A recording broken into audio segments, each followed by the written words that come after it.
আসসালামু আলাইকুম, চলে আসছি ব্যস্তকৃষ টিভির নতুন একটি এপিসোডে। সাথে আছে আমি মিলন আসগর এবং আমার ছোট ভাই নাহিদ আর আমার বড় ভাই রনি। হ্যাঁ, আমরা এখন যে স্পটে বা যে জায়গাটা দাঁড়িয়ে আছি ভাই, এই জায়গাটা দেখেন। এই জায়গায় একটা লোক, এখান থেকে প্রায় 1 কিলো দূরে একটা মোড় আছে, গ্রামের যে মোড়টা। রাতের বেলা মোড় প্রায় 10টা-11টা পর্যন্ত খোলা থাকে। মোড়ে সে দোকানে ছিল, দোকান থেকে সিনেমা টিনেমা তো দেখেই গ্রামের লোকজন দেখে আসতেছিল। আসার সময়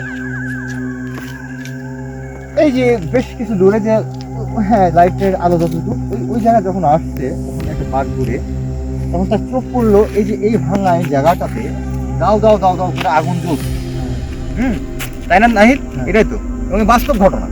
তখন উনি আস্তে আস্তে আসলো, এই জায়গাটা আসলো, হঠাৎ করে আগুন আর নাই। হ্যাঁ, তখন তার মধ্যে একটু ভয় কাটছে, ভাই এটা কি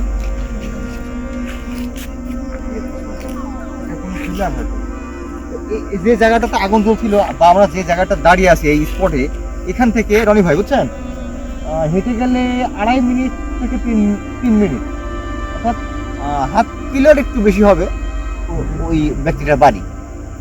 যখনই এটা ক্রস করলো তার গা ভারী হয়ে গেল। হ্যাঁ, আমরা একটা ব্রিজ আছে ভাই, ব্রিজ পার হয়েছে, হওয়ার পর মনে করেন আর বেশি না, 5-10 কদম দিলেই তার বাড়িতে এসে পৌঁছে যাবে।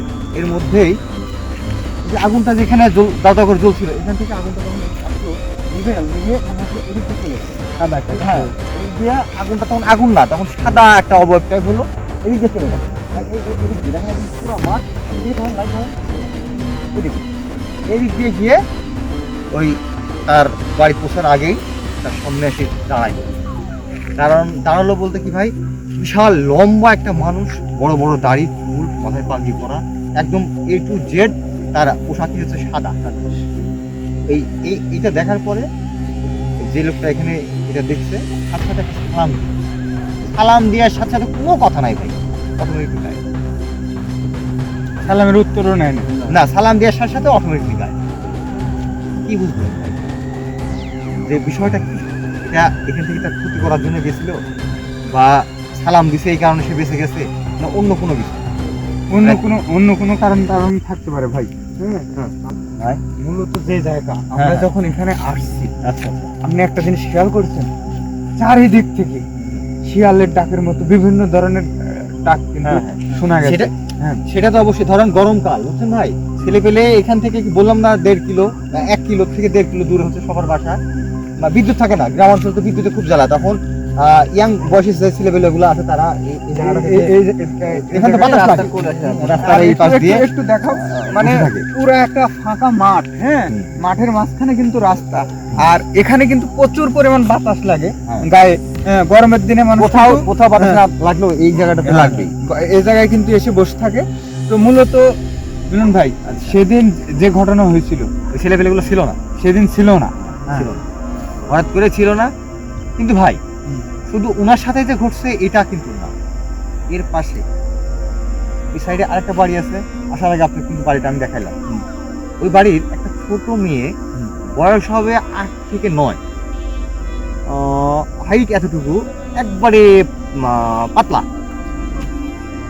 পাতলা, চিকন চাকন। হ্যাঁ, একবারে পাতলা ভাই, পাতলা গড়নের। ওই মেয়েটা সাথে প্যারানরমাল ঘটনা ঘটে, ছোটবেলা থেকেই ঘটে। হঠাৎ করে এই সন্ধ্যার পর ওর বাবা মাঠে কাজ করতেছিল, রিজা আসতেছে। আসার পরে ভাই যখন বাসায় গেছে, বাসায় যাওয়ার কিন্তু পাশে একটা তাল গাছ আছে, এই তাল গাছের এখানে আসছে, আর হঠাৎ করে তার একটা বাতাস লাগছে গায়ে। এই তো ভাই, বাতাস লাগার সাথে সাথে তার ভিতরে সেই প্যারানরমাল ঘটনাগুলা জাগ্রত হয়ে গেছে। কিরকম ধরনের ভাই বাসায় গিয়ে বাসার মধ্যে আর ঢোকে না, রাস্তায় চুপ করে বসে আছে। তোমাদের বাপ আসছে, আসার পর বাসায় আয়, কোনো উত্তর দিচ্ছে না। বাসার মধ্যে ঢুকছে, অনেকক্ষণ যাবত বাড়িতে ঢোকে না, কারো কথা শোনে না।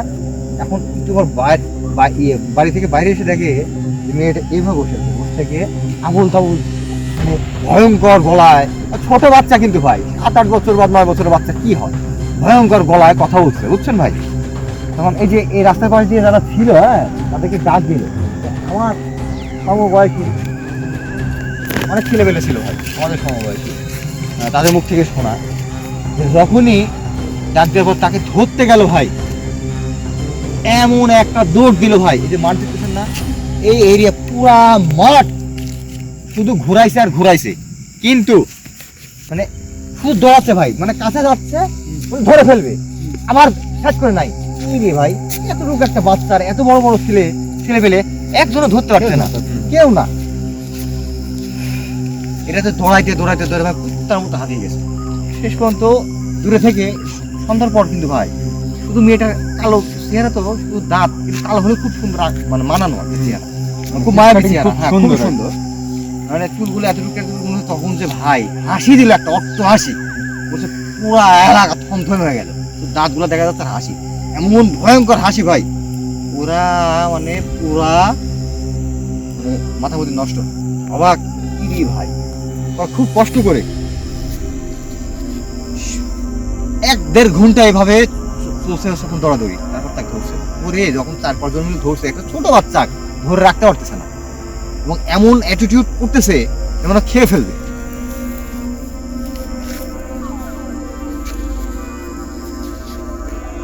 ভাই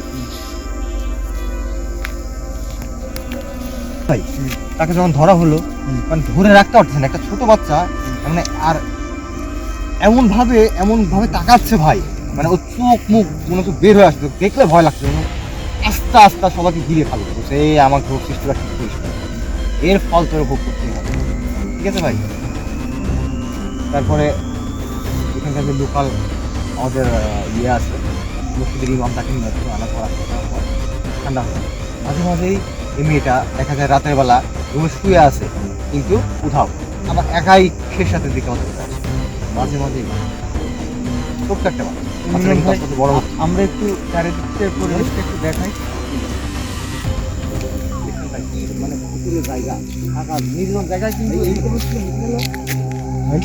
ভাই লাভ ভগবান ভাই দেখা যাচ্ছে, আমি যেটা কথা বলছিলাম না, সেটাই কিন্তু এই স্পট আসলে কেউ না কেউ কিছু না কিছু দেখেন। আল্লাহ ভগবান, রনি দেখো কেমন কেমন আকৃতির, ঠিক ভিডিও আমরা যেরকমটা দেখেছি ওরকম টাইপের কিছু একটা হেঁটে আসছে। যাই হোক, এখানে আরো অনেক মানুষের সাথে এ ধরনের ঘটনা ঘটে, তো আমরা ভাই এখানে আর না থাকি, এখান থেকে যত দ্রুত সম্ভব, কারণ অনেক ফাঁকা রাস্তা, কেউ নাই, যখন তখন আমাদের সাথে যে কোনো মুহূর্তে একটা বিপদের সম্মুখীন আমরা হতে পারি। হ্যাঁ ঠিক আছে, তো আমরা এখান থেকে বিদায় নিই আজকের মতো, দেখা হবে কিছু বলো। দর্শক, জায়গাটা খুবই হন্টেড এবং এখানে থাকাটা মুশকিল, হ্যাঁ এখানে থাকলে আমাদের সঙ্গে ভয়াবহ কিছু ঘটতে পারে। তো আজকের মতো ভিডিও পর্যন্তই, দেখা হবে অন্য কোনো হন্টেড জায়গা। আসসালামু আলাইকুম।